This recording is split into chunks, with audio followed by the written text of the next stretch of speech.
Inshallah mag-start na tayo. Alhamdulillahi Rabbil Alamin. Wassalatu wassalamu ala Rasulillah wa ala alihi wa sahbihi ajma'in. Amma ba'd. Assalamu alaikum wa rahmatullahi wa barakatuh.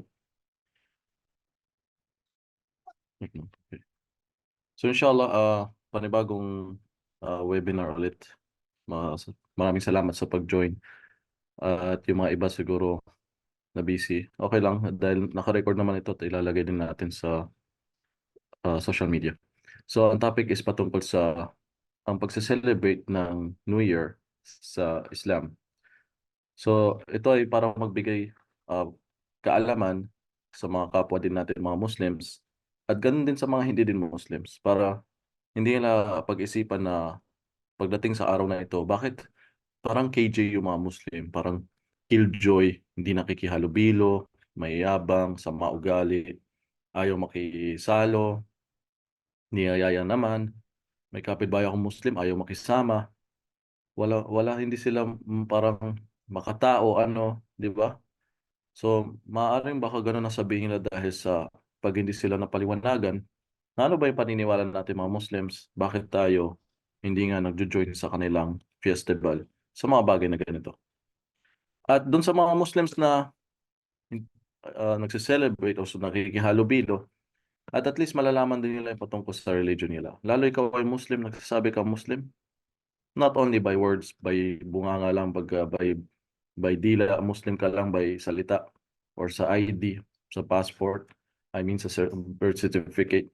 Muslim ka, gawin mo. Do. Don't say you are Muslim, do it. Gawin mo na ikaw ay Muslim. So, ito ay patungkol sa pag-celebrate ng New Year sa Islam. Ang pag-celebrate ng New Year, ibig sabihin dumating ang bagong taon, sasalubungin yung pagdating ng bagong taon. Sa atin mismo sa Islam, meron din tayong sariling New Year. Yes. Ano ba meaning kasi ng New Year? Iba kasi minsan parang masyadong extreme.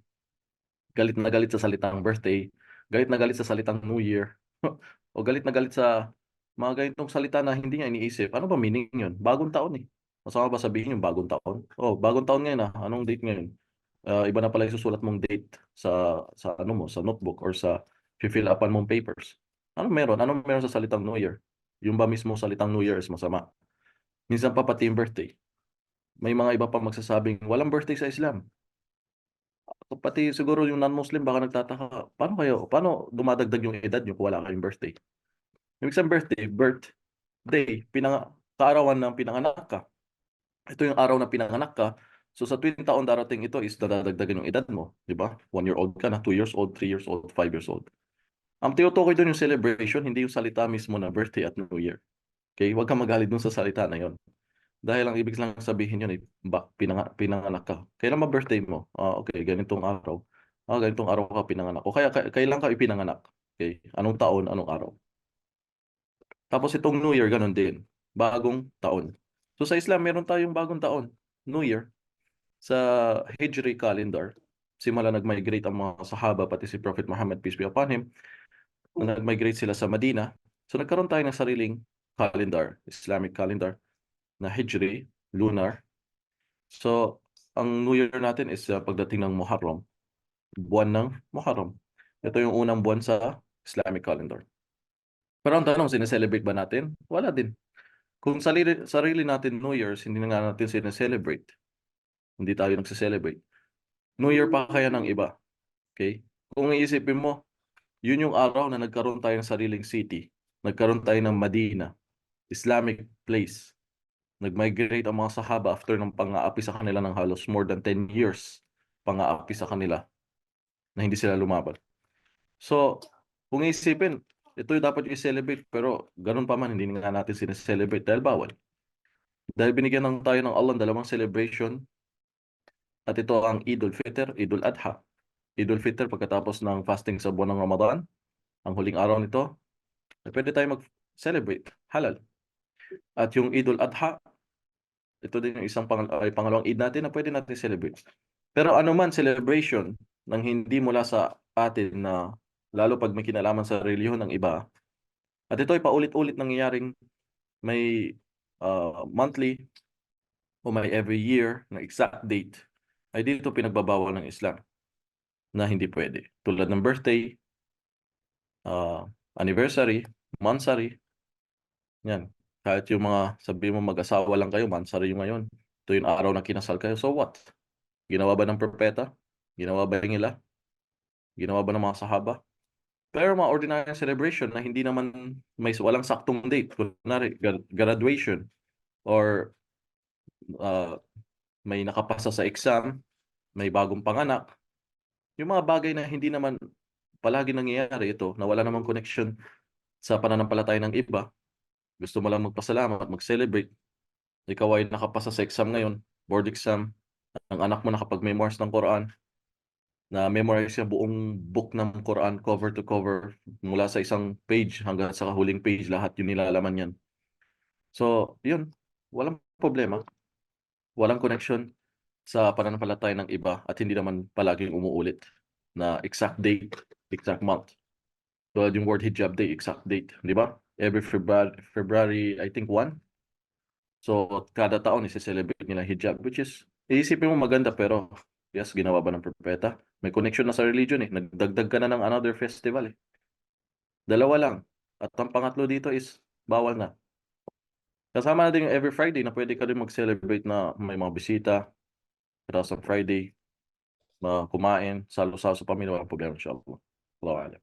So ngayon patungkol sa New Year, dahil ngayon malapit na ang New Year ng Gregorian calendar sa mga non-Muslims.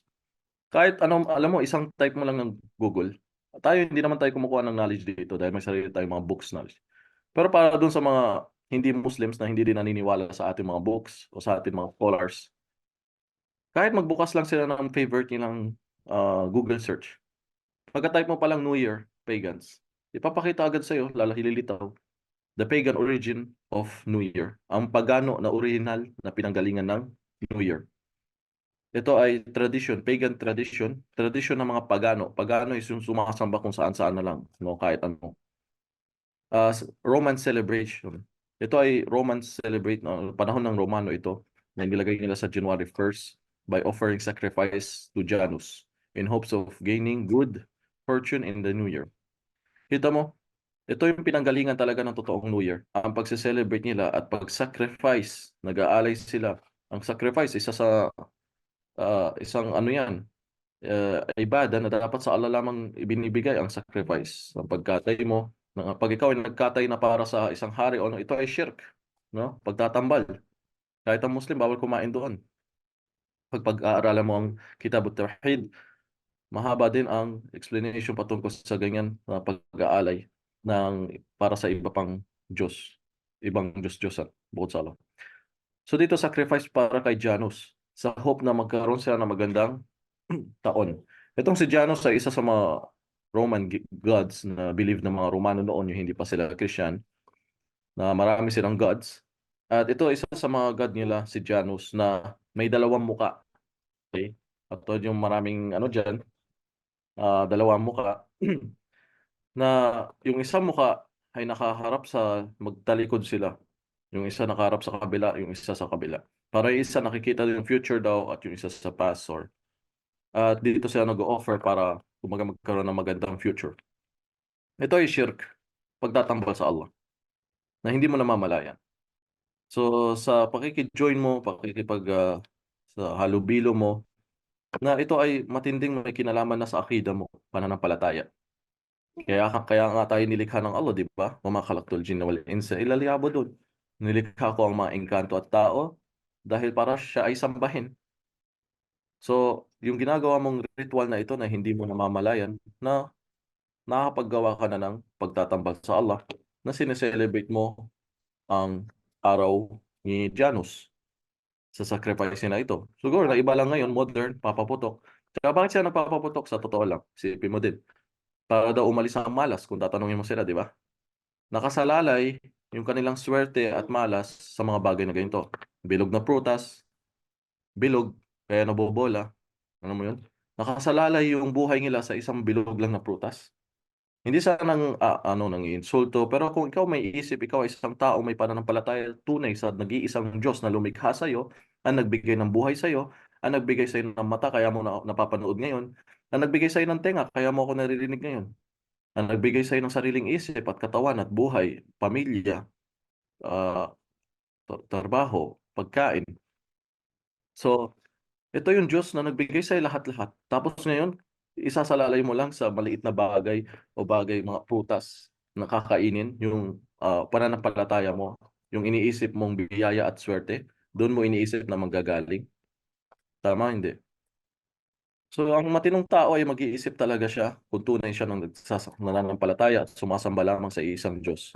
At iiwas siya sa mga bagay na hindi ikinalulugod ng Diyos. So, hindi dapat na pagtatambal sa Kanya. So, alam ko hindi na siguro masyado maunawaan to. Pero kung bibigyan nilang pansin at halaga na tayo mga Muslims ay maingat tayo sa pinakamalaking kasalanan. Mas malaking kasalanan pa kaysa sa pagkain ng baboy, kaysa sa pag-inom ng alak. Alam mo, yun yung iniisip nila lagi na pinakamalaking kasalanan ng mga Muslims ay yung dapat umiwas ka sa baboy. Isa sa pinakamalaking kasalanan. Pag laging, yun lang alam nila sa atin na Muslim, bawal baboy. Pero sa totoo lang, hindi nila alam mas bawal sa kanila kaysa sa atin. Bakit? Sa Biblia nila, sa kanila, bawal talaga kainin. Kahit ikakamatay mo na. Kahit lamang hawakan is bawal. Unlike sa atin, pagdating sa talagang ikakamatay mo na, sa Surah Al-Ma'idah, mababasa mo din kahit sa tafsir. Good.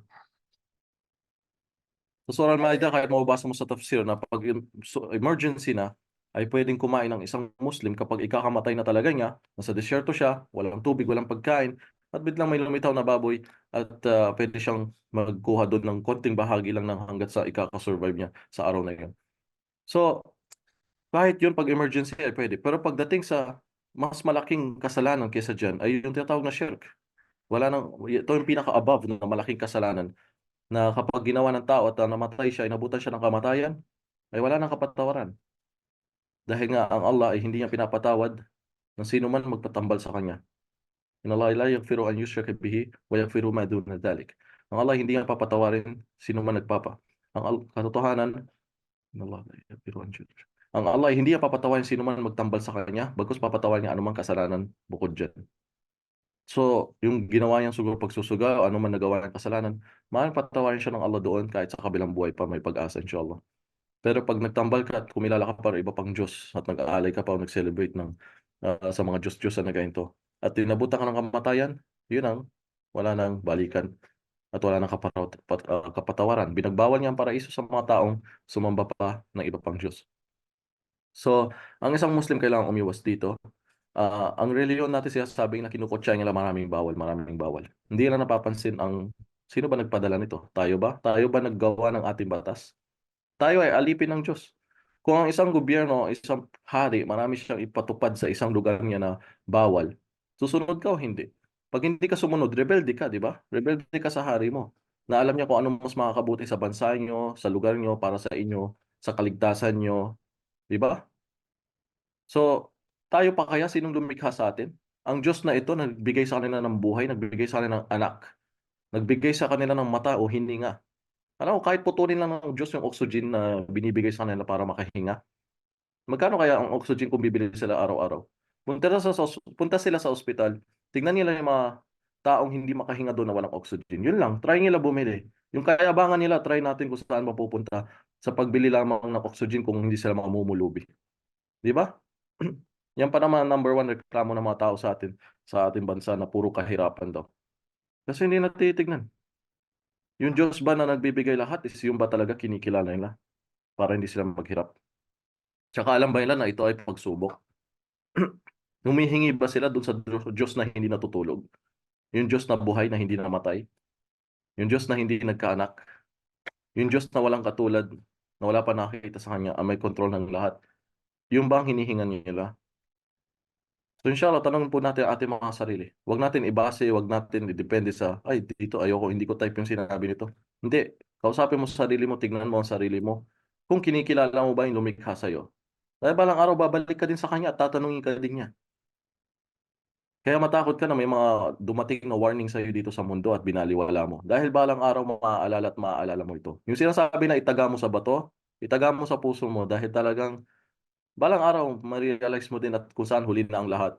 O Diyos, naniniwala na ako, nakita ko na lahat. Nasa kabilang buhay ka na. Tapos gusto mong bumalik sa mundo, hindi ka na pababalikin. Wala nang balikan. one-way ticket lang ito, sabi ngayon lang. Isang ticket lang, papunta, wala nang pabalik. So, patungkol din sa, ito, inshallah magbigay paalala sa mga Muslims.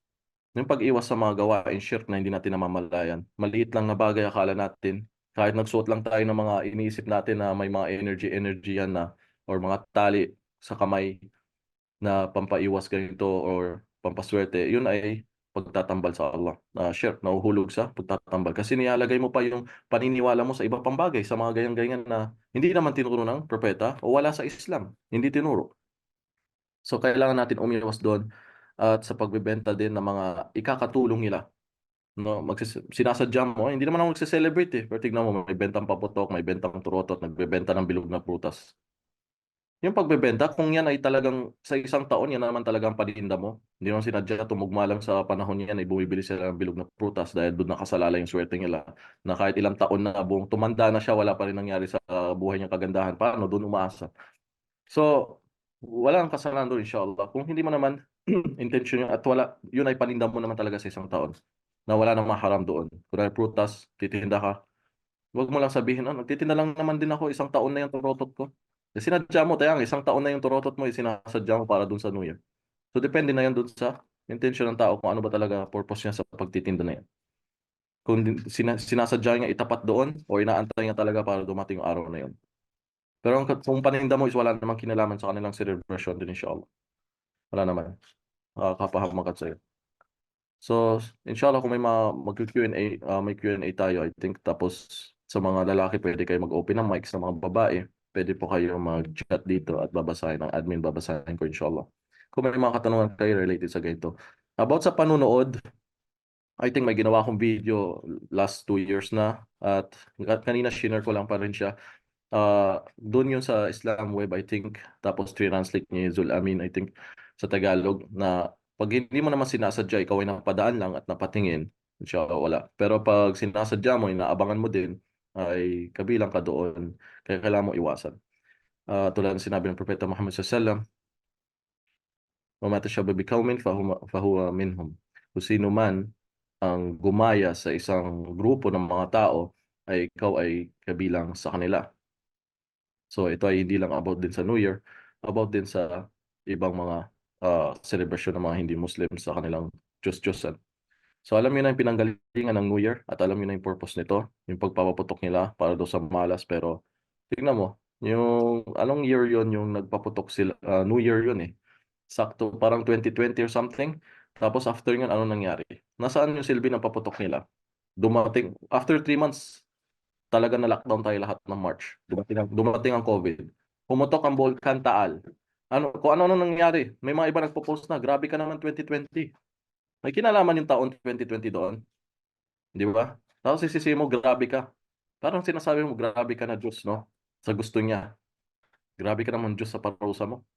No? Sino bang lumikha sa'yo? Masasabi mo ba yan sa isang hari na nagbigay sa'yo lahat-lahat ng gusto mo sa buhay tapos ngayon tatanungin mo siya ng ganun? So ito yung mga taong talagang walang direksyon ang kanilang pag-iisip, beliefs na hindi nakafix, hindi nag-aaral, hindi nagbabasa. Basta go with the flow lang ang buhay nila. Sumabay lang sa agos ng alon. Kung saan sila idalin, doon na sila babaksak. Kung saan sila isla dalin, doon na sila mapupunta. Hindi nag-iisip, di ba? May sarili naman isip. So inshallah, siguro I think maiksi lang naman ang topic patungkol sa New Year's, patungkol sa pag-iwas nito, patungkol sa origin ng pinanggalingan, at ano pa mga sa tingin yung hindi ko nasabi na may kaduktong dito sa New Year na ito.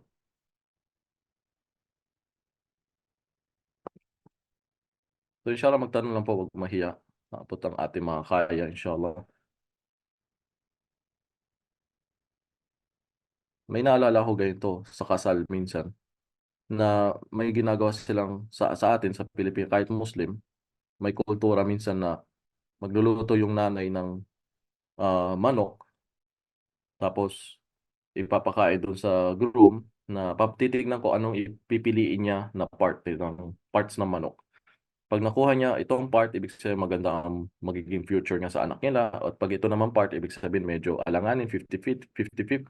So, nakabase doon, yung nalalaman daw nila, kumbaga doon nila titignan yung future ng lalaki, yung future ng anak nila doon sa lalaki dahil doon sa base sa unang kukunin niya. So, yung time na yun, ah, na, tawag dito nangyari din sa akin kung saan hindi ko alam na yun pala yung meaning yung manok na yun. Kinuha ko yung isang favorite kong part kung saan para sa kanila maganda daw yung meaning. Kaya hindi nila namamalayan na ito ay shirk. Mahuhulog sa pagtatatambal. Ilmul ghaib ito na yung tadhana ng isang tao ay wala nakakaalam diyan. Kung hindi ang Allah lang. Siya ang naglista nito, nakasulat na kung anong gagawin mo sa future mangyayari sa iyo. Tapos ikaw, inaalam mo lang base sa manok. So yung mga bagay na akala natin New Year lang ang may shirk or Christmas or whatever. So may mga bagay din tayong culture na nagawa minsan na may mga pagtatambal din na hindi natin namamalayan kahit sa pagkain pa. So kailangan din natin mismo kahit born Muslim pa ay iwasan din natin yung mga nakagisna ng ating mga ninuno na alam natin mali at labag sa batas ng Islam. Iwanan natin, no? Hindi porket Muslim ang ninuno natin, born Muslim tayo, nauna dyan ng Islam noong panahon tapos ito'y nakagista ng ating mga ninuno. Hindi ganon. Dahil yan din ang palusot ng mga tao sa panahon ni Propeta Abraham. Na ito naman ang ginawa ng aming mga tatay. Ito yung nakita namin sa tatay namin o sa mga ninuno namin na sinasamba nila itong mga bato, rebulto.